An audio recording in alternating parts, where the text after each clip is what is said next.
धार्मिक recipe channel. आज आपण बनवणार आहोत फरसाणची भाजी। त्यासाठी लागणारं आपण साहित्य बघून घेऊया। आपण 1 वाटी फरसाण घेतलेला आहे, एक बारीक चिरलेला कांदा घेतलेला आहे, एक बारीक चिरलेला टोमॅटो घेतलेला आहे आणि थोडीशी कोथिंबीर। आणि आपण इथे अर्धा लिंबाचा रस घेतलेला आहे, 1 चमचा लाल तिखट, अर्धा चमचा हळद आणि चिमूटभर हिंग आणि फोडणीसाठी अर्धा चमचा राई। एका कढईमध्ये आपण तेल घेऊया। कढईमध्ये आपण 2 चमचे तेल तापत ठेवलेलं आहे। आता आपण त्यात चिमूटभर हिंग टाकून घेऊया आणि अर्धा चमचा राई। राई तडतडली आहे आपली। आता आपण चिरलेला कांदा टाकूया।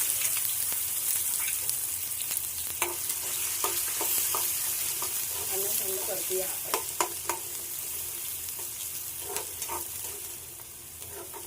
कांदा थोडा लाल होईपर्यंत आपण परतून घ्यायचा आहे।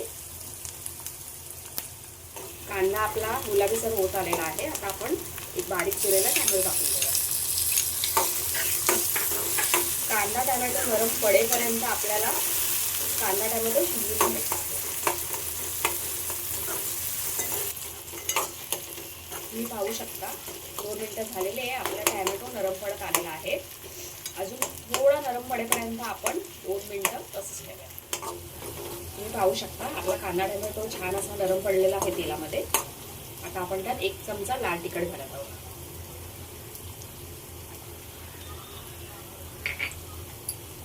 अर्धा चमचा आपण हळद टाकत आहोत।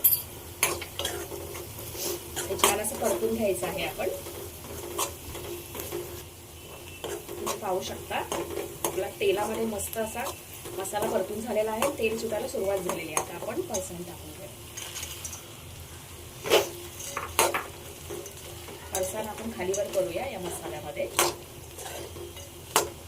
या फरसाणमध्ये ऑलरेडी कढीपत्ता आहे, त्यामुळे मी फोडणीला कढीपत्ता घातलेला नाहीये।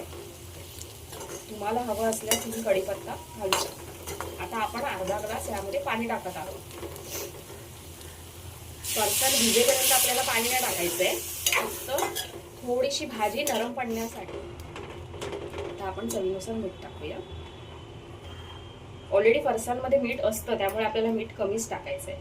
तुम्ही पाहू शकता आपली भाजी झालेली आहे। जास्त वेळ आपण गॅसवर ठेवायची नाही आहे। आता आपण कोथिंबीर टाकून ठेवूया आणि जो आपण अर्धा लिंबाचा रस घेतलेला आहे तो टाकूया।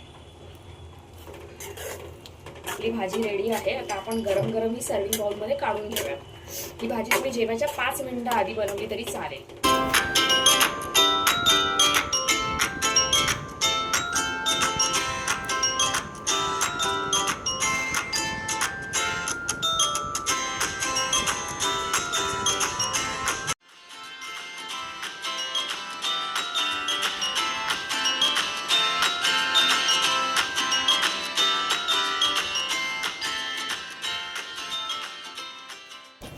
आपली फरसाणची भाजी तयार आहे। ही भाजी आपण चपाती, भाकरी किंवा पावासोबत पण खाऊ शकतो। आणि अशाच रेसिपीसाठी तुम्ही धार्मिक रेसिपी चॅनलला सबस्क्राइब करायला विसरू नका। लाईक, शेअर आणि कमेंट नक्की करा।